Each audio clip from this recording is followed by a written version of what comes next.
Hi guys! For today's video, tuturuan ko naman kayo kung paano mag-contribute ng PhilHealth contribution gamit ang GCash. First, open your GCash app.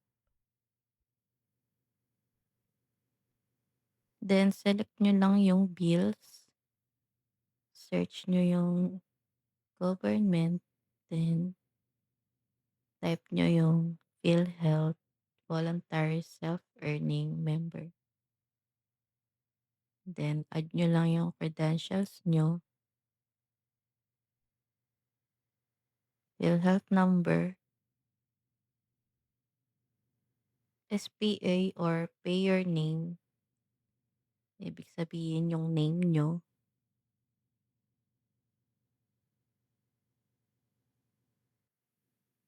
Then yung applicable period, kung ilang months nyo huhulugan.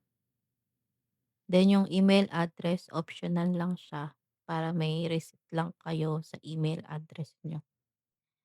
Good thing naman kay PhilHealth kahit magkano pwede nyong i-contribute. Then click lang confirm.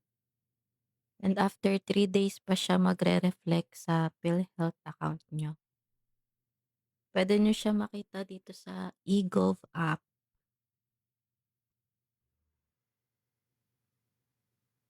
Yan, open lang natin.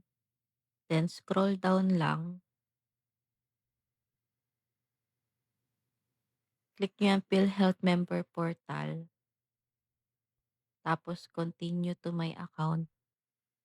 Then click nyo lang yung contributions. Tapos ayan na makikita nyo lahat ng contributions nyo dito. Yun lang, ganun lang siya kadali.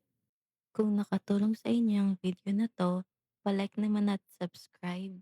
Thank you.